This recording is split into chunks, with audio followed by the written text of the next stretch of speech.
Hello, Okay. everyone. Welcome back. My name is Arna Salhu, host of Arna's News, and if you are a newcomer, welcome to this channel. I give you warm greetings digitally. Today, we are with a special guest, Ms. Nutan Malhotra. She is the CEO and founder of Mentor Connect, a platform for high school students to find and connect with mentors who are either college students or professionals in various industries. Not only is she an awesome CEO and founder, but is a board member of STEM Mentors SV, a 501c3 nonprofit organization based out of Foothill College, and an avid president of the Women's Club at St. Francis High School. I will give more information in the description as well. If you are here again, thank you for clicking back to this podcast. With that said, make sure to come back to this podcast channel every Monday for a new episode. All right. So what made you interested in technology/STEM and educating others? So technology was something, I guess, I just loved to build stuff when I was a kid. So I enjoyed, working on projects that involved a lot of hands-on building. I enjoyed, as I um, went on to pursuing science in higher grades in school, I enjoyed, doing work in the laboratories. I enjoyed experimenting, and I was just, I guess, always curious about how things worked, and wanted to learn new things always. So that intellectual curiosity, I guess, propelled me in the direction towards a career in STEM. And education is something, again, that something that I was always passionate about. And so I decided to go after my passion now that I've served for several years in the tech world, and worked on some amazing products.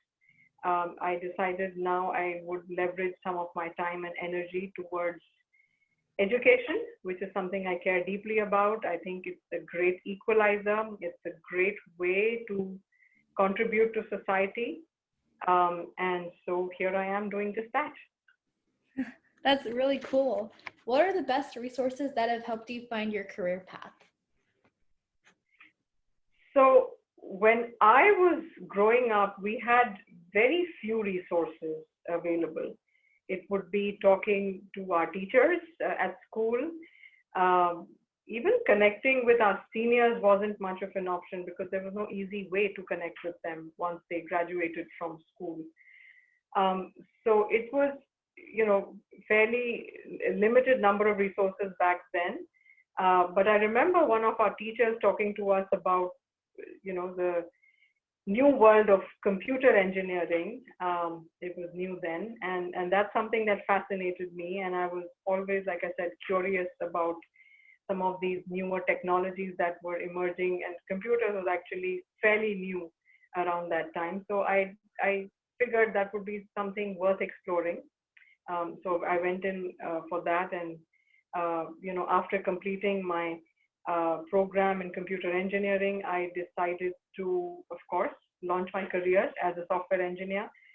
And then I decided to get involved in a lot of communities, both at the workplaces that I was at and also online communities, because they started coming up. And I think that really helped, because then you could connect with your peers, you could connect with your seniors. It just made it so easy.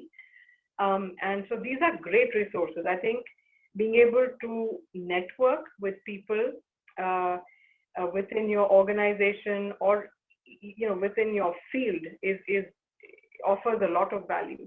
It can help you navigate your career path within your organization. It can help you figure out new career paths or even new areas that you might consider exploring. And so I encourage everybody, especially when you're starting out, in your career, to find these communities that will help you grow. All right. And then what advice would you give someone wanting to pursue a career similar to yours? So I cannot stress enough the importance of finding a mentor. I think that's huge. And I, again, didn't know that till much later in my career. But I think mentors can really sort of help you figure out your career path based on their experience of navigating the same career path. They can open doors for you, which is again a very big deal for people who are trying to move forward in their career, and they want to, if you will, climb the corporate ladder. So finding a mentor, I think, is huge. And also the realization that one mentor may not serve all your needs, right? So you may need a different mentor for different purposes. You may need a mentor who can help you figure out which area you want to eventually get into. You may need a mentor to help you find the career path that you want to take, how to climb the corporate ladder, if you will. So there are different mentors for different aspects of your career that you might need to find. And like I said, it's very important to do that early on, because you need to start building those relationships early on in order to be able to make the most of the time you have, in your career. All right, that's really cool. What's one thing you wish you had known when you began your career? So like I mentioned, I wish I had known the importance of mentorship and the importance of cultivating relationships across the board. That would help you eventually not only do well in your current job, but potentially expose you to opportunity growth, which are again so critical. If you're ambitious and you want to do more, you have to be able to find the right opportunities, and mentors can help you do that. So I think the advice I would give to all young people today is, whatever your career goals or what your career path may be, find a mentor for yourself, and do yourself this favor of learning from them, of taking their advice. And of course, you have to assess based on your own personal situation if that advice is going to work for you. You have to make that call. But for the most part, mentors have your best interest in mind. When they agree to become your mentors, they genuinely want to help you. So take them up on that and use their guidance and advice to move your own career forward. So mentorship is huge. Okay, and then what was a big challenge that you faced? So again, at this point in our lives, we've faced a number of challenges. I wouldn't necessarily be able to tell you one that was,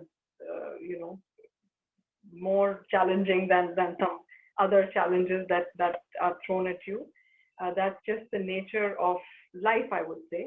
Challenges are thrown at you all the time. And I've navigated challenges at the workplace, within your family situation. So there are all kinds of challenges that crop up all the time. But what you need to do is, and what I like to focus on, is how you learn from them, how you learn to pick yourself up, dust off, and then move on. That's the biggest thing that I like to focus on, and I'd like to encourage all young people to focus on as well. Challenges are just thrown in your path to test you, to test your resilience, to test your attitude, and they are to be viewed as nothing more than that. So use that as an opportunity to grow stronger, to develop the attitude of, yes, I can deal with this and I can come out of it stronger than ever before.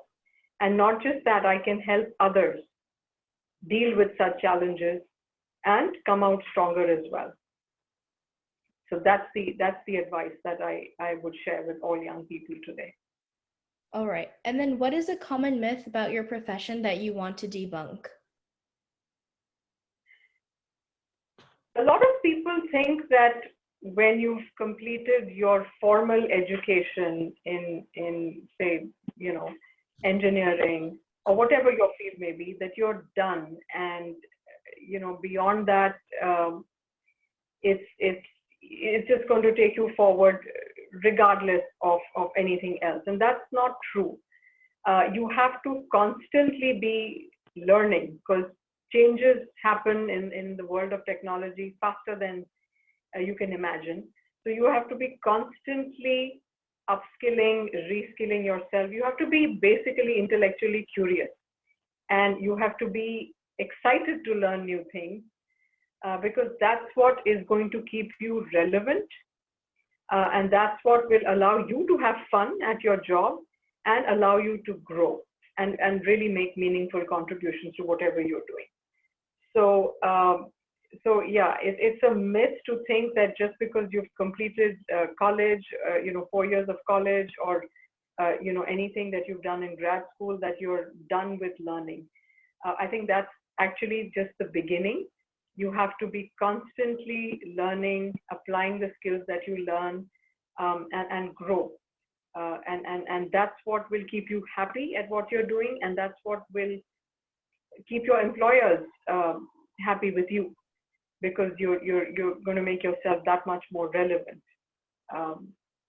each time. All right. And then what if you could step into my shoes, what would you have asked yourself that I didn't?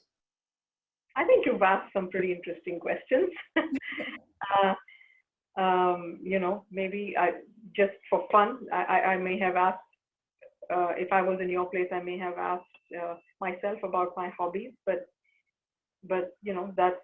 that's totally okay if you haven't, or if it isn't in one of your future questions for me. And then how do you continue to learn in order to stay on top of things within your role? So today there are a lot of resources for learning, for self-learning. There are online, the online courses that abound. So you can pick up a course on just about anything, whether it's a technology that you want to learn about, or whether it's something in management that you want to learn about, or just something completely, different. There are a bunch of online courses that are available, and many of them are free. So nobody really has an excuse anymore for not trying to learn and keep abreast of the latest in their area of work. There are a lot of programs that companies typically offer for in-person learning. There are education programs that companies offer on campus, or they sponsor you for some programs offered elsewhere. And these are all great opportunities that everybody should leverage if they're able to. So that's my advice. Just there's a plethora of opportunities. Take advantage of them, whether they're offered at your workplace, maybe at your school, or online. Okay. And then what do you think is the vital factor that shaped your career in life? What was your life before learning it, and what was your life after learning it? What was the vital factor that shaped my current life? Is that the question? Yeah. So my, when I was growing up, we weren't necessarily extremely well off. We were from a middle class family, and I realized pretty early on that I wanted to have a future for myself and my family where we would be financially very secure. And I felt that the key to a future like that, where I felt financially secure and I could create that financially secure future for my family, would be through education. And so I devoted myself completely to learning, and I worked really hard in school and college, and I wanted to do something that would help me create that future for myself that I had envisioned. And I think that, so, we grew up in a very humble household, but through hard work, determination, and of course, just getting into the field of technology, I think has helped me realize my dreams and be able to create the future that I wanted to. So that's where I was, and through education and of course my own effort, perseverance, I would say, I am where I am right now, and I want to give back now. So I've decided to embark on my own initiative, which is schoolmentor.com, which is a Mentor Connect company. That's really cool. Who's your biggest role model and / biggest influence on your life? So I don't have one. I have several, who are people I think of, especially when I face challenging situations, in my work. There are people like, Helen Keller, whom we studied. We studied about Helen Keller when I was in school, and she's remained etched in my mind since then. And she braved all odds, and she was born blind and deaf, and she could have just sat there and done nothing with her life. But look at who she became. She became an inspiration for so many people.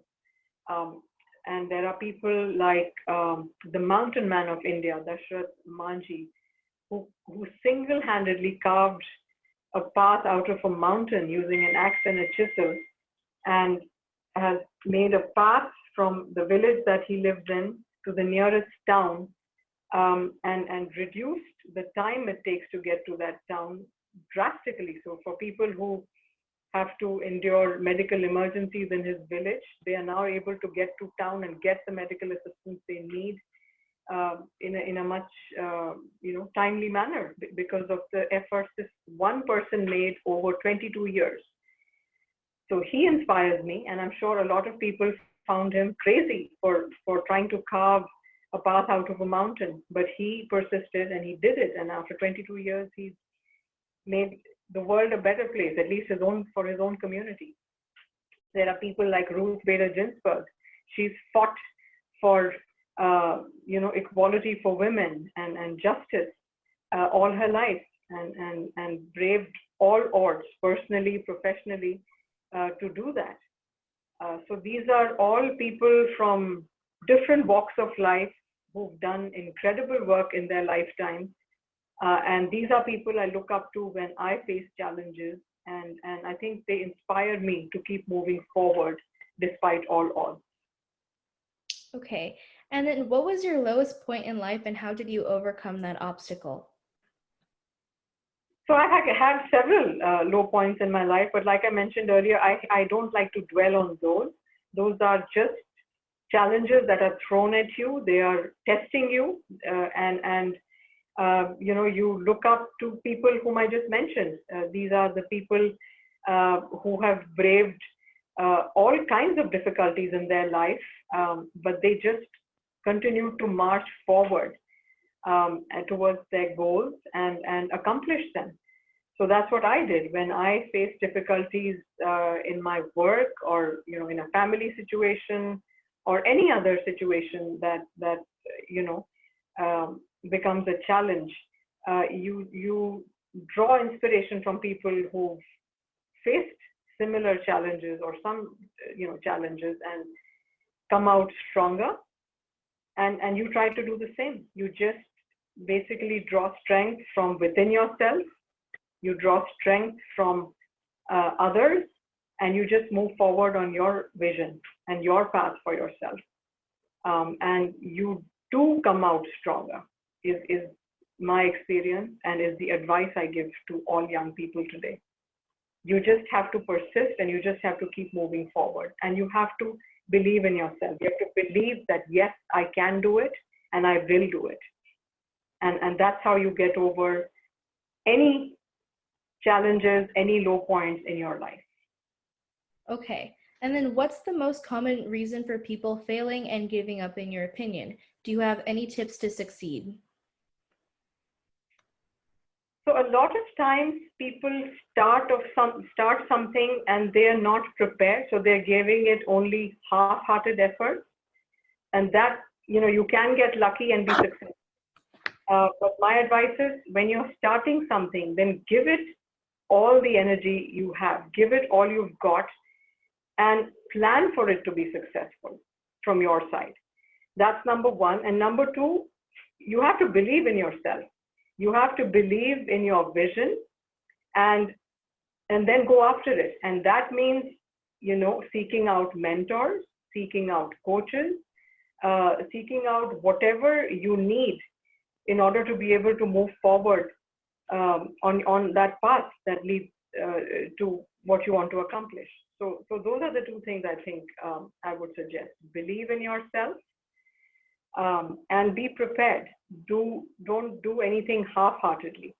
Give it your full energy, your full attention, and then you have to leave some things to God, but you have to at least do your part and do your part with complete dedication, with complete resolve, and with complete belief in yourself. Okay. And then lastly, do you have any tips for the audience? I do. I recommend all young people, and I believe that's your audience, to be intellectually curious, because that will keep you wanting to learn. And that's very important, especially today, because, whatever area you choose to work in, things change. And in the world of technology, for example, things change very fast. So you have to constantly be updating your own skill set in order to stay relevant and be able to make meaningful contributions. So stay intellectually curious, find a mentor, because that mentor can really help you accelerate your career sort of path and how you navigate the various the corporate ladder or whatever else you want to pursue in your career. A mentor can help you. And last but not least, I encourage everybody to help each other. There's a lot you can do for each other, and you must not miss any opportunity to help somebody who you think could benefit, because ultimately it will help you. So if you have a friend who's struggling with maybe a problem in math and you are able to help her, then go do that. If you are able to make an introduction to somebody, to someone who's working in a particular area, and that somebody else who could assist this person maybe grow or maybe acquire a new client or whatever, go make that introduction, even if that person hasn't asked for it. So maybe you could just give support, emotional support to a person who's trying out something new. Maybe they're embarking on a new venture. Let them know that they're doing a good job, especially if you think that of them. Encourage them. So anything you can do to help and support each other, you should do that. Always. Don't ever miss that opportunity, because ultimately it helps you grow and it makes the world a better place for everybody. So those are the three pieces of advice I'd like to give to all young people. Be intellectually curious. It helps you stay relevant. Always find ways to help each other. These are, that's the way we all together make the world a better place. And make sure you find a mentor for yourself, because a mentor can show you the way, open doors for you, and just help you accomplish your goals and feel good about the work that you do. All right. So that finishes the questions. So thus that concludes the episode for this week. If you want to know more about how I relate to these amazing topics, then stay tuned for upcoming episodes. Check out Ms. Nutan's Malhotra's LinkedIn and Mentor Connect and STEM's Mentors SV as well. I'll link it in the description. So make sure to come back to this channel every Monday. Once again, thank you for finding me, and I hope we stay in touch with each other. Dido, you are listening to Arna Sahu, the host of Arna's News. Peace out. See you next Monday. Toodles.